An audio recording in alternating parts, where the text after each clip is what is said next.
Tuhan ingin kita bertumbuh, bukan hanya bertambah usia. Tuhan tidak hanya ingin kita menjadi orang yang semakin tua, tetapi juga semakin dewasa, khususnya dalam karakter dan juga kehidupan rohani. Sayangnya banyak orang Kristen yang secara usia bertambah, namun secara rohani tetap seperti anak kecil. Mereka tidak berkembang, tidak bertumbuh, dan masih berada dalam tahap bayi rohani. Penyebab utamanya adalah karena mereka tidak memiliki keinginan yang kuat untuk bertumbuh. Lalu bagaimana caranya agar kita dapat bertumbuh dan menjadi semakin serupa dengan Kristus?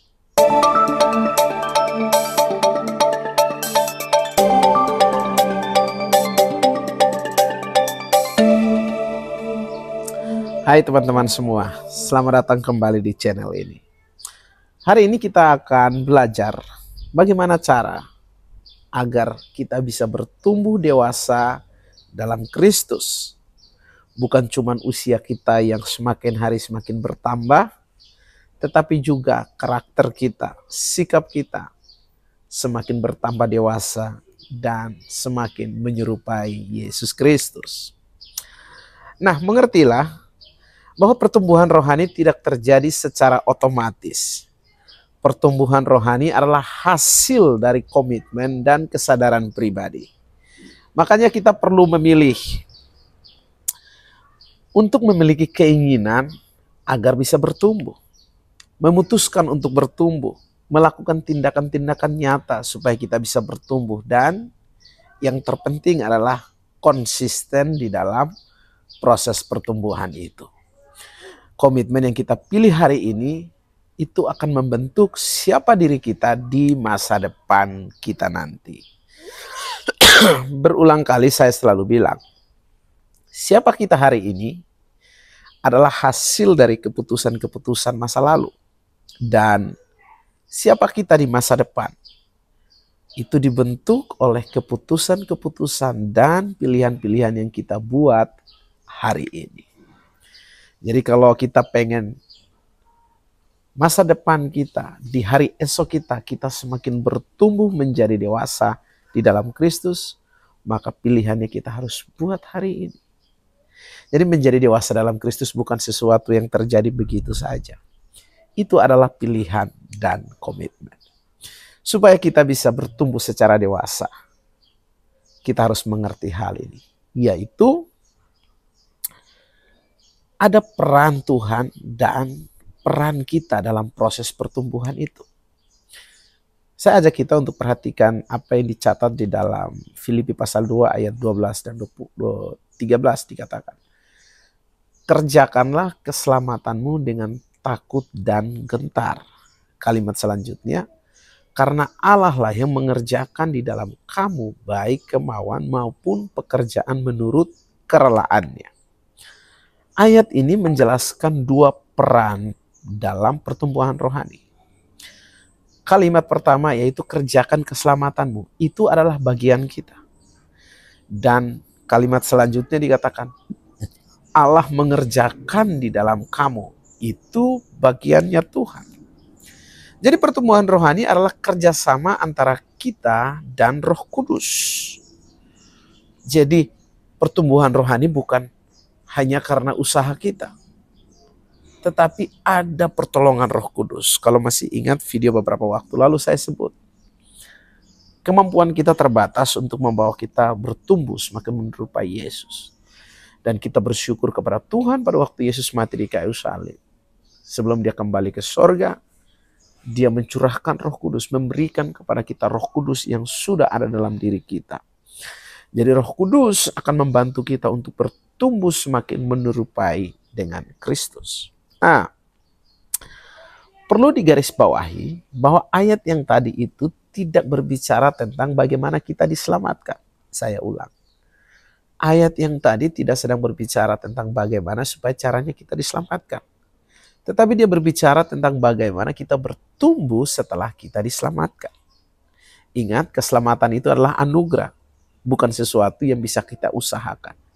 Jadi saya selamat, Anda selamat, itu bukan karena hasil usaha kita, tetapi itu pemberian Allah. Jadi kita tidak perlu menambahkan apapun terhadap keselamatan yang sudah kita terima. Kita sudah diselamatkan, dan itu sebabnya kita disuruh, diperintahkan Tuhan untuk hidup bertumbuh di dalam penyerupaan seperti Kristus. Ibaratnya seperti ini. Kita berolahraga bukan untuk mendapatkan tubuh, tapi kita berolahraga untuk menjaga tubuh kita agar tetap sehat. Jadi saudara berolahraga bukan untuk mendapatkan tubuh, tapi karena saudara sudah punya tubuh, makanya saudara perlu berolahraga supaya menjaga tubuh saudara. Atau contoh yang lain. Seorang petani yang mengolah tanah. Sang petani ini mengolah tanah bukan untuk mendapatkan tanah, tetapi untuk menghasilkan sesuatu dari tanah yang sudah ada itu. Tanah itu sudah diberikan Tuhan kepada dia, dan Tuhan pengen dia mengusahakan tanah itu. Jadi dia di sini mengerjakan tanah itu bukan untuk mendapatkan tanah, tetapi karena sudah mendapatkan tanah itu, makanya dia mengerjakan tanah itu untuk menghasilkan sesuatu. Nah, begitu juga dengan keselamatan. Kita sudah menerima keselamatan melalui pengorbanan Yesus di kayu salib. Nah, sekarang tugas kita adalah merawat dan mengembangkannya dengan rasa tanggung jawab. Jadi itulah tanggung jawab kita. Nah, hal yang lain yang perlu kita pikirkan ketika kita ingin mau menyerupai Kristus adalah kita harus mengubah cara berpikir. Jadi kalau ingin berubah, kita mesti ubah cara pikir kita. Gini, segala sesuatu dalam hidup kita dimulai dari pola pikir. Apa yang kita pikirkan akan mempengaruhi perasaan, dan apa yang kita rasakan akan mempengaruhi tindakan kita. Ada ilustrasi yang menarik yang dituliskan oleh Rick Warren di buku ini. Dia kasih ilustrasi gini. Bayangkan Anda sedang mengendarai perahu dengan sistem autopilot yang sudah disetel ke arah timur. Dan Anda ingin mengubahnya ke arah barat. Anda bisa memaksa perahu itu berbalik arah, tetapi Anda akan kelelahan karena melawan sistem yang sudah ada. Sistem yang tadi sudah disetting ke arah timur. Dan melawan sistem tentu bukan hal yang gampang. Pastilah capek, frustasi, dan lain sebagainya. Tetapi juga ada cara yang cukup cerdas dan bijak, yaitu mengubah program autopilotnya. Supaya arah perahu itu akan berubah dengan lebih mudah dan lebih permanen. Nah, begitu juga dengan hidup kita. Perubahan itu terjadi ketika pola pikir kita berubah. Sistem di dalam berpikir, cara berpikir kita harus diubahkan. Dengan begitu, maka semua tindakan, semua apa yang mau kita kerjakan akan berubah sesuai sistem yang ada. Nah, banyak orang sering gagal, ya, termasuk saya beberapa kali gagal di dalam misalnya jadwal olahraga, jadwal pola tidur. Saya sudah merencanakan, oke, saya akan tidur jam sekian. Tetapi bukan berubah mindsetnya lebih dahulu. Nah, di sini kita diberitahu bahwa perubahan hanya terjadi ketika mindset kita udah berubah. Makanya Alkitab berkata bahwa berubahlah oleh pembaharuan budimu. Dengan begitu, maka semuanya akan bisa berubah. Jadi begitu juga dengan hidup kita. Perubahan sejati terjadi ketika pola pikir kita akan berubah. Nah, teman-teman, untuk menjadi dewasa secara rohani, kita juga harus memiliki pola pikir seperti Kristus. Maksudnya begini, kita mulai melihat segala sesuatu dari sudut pandangnya Tuhan. Termasuk masa depan, termasuk bagaimana kita memandang diri kita, bahkan kita memandang dosa dan kejahatan. Harus punya perspektif yang berlandaskan pada Tuhan. Jadi pada waktu kita mulai memiliki pikiran seperti pikiran Kristus, kita akan punya cara pandang yang berbeda dalam melihat segala sesuatu yang kita hadapi sehari-hari. Nah, untuk berpikir seperti Kristus, paling tidak ada dua hal penting yang perlu kita lakukan. Yaitu yang pertama, kita harus tinggalkan cara berpikir kita yang kekanak-kanakan. Orang yang belum dewasa secara rohani biasanya sangat fokus pada diri sendiri. Mereka hanya peduli pada kebutuhan pribadi dan sulit untuk memberi kepada orang lain. Dan biasanya orang yang seperti ini hanya ingin menerima. Dan banyak orang Kristen yang saya dapati secara usia memang mereka sudah dewasa. Tetapi secara spiritual masih seperti kanak-kanak. Pengen diperhatikan terus.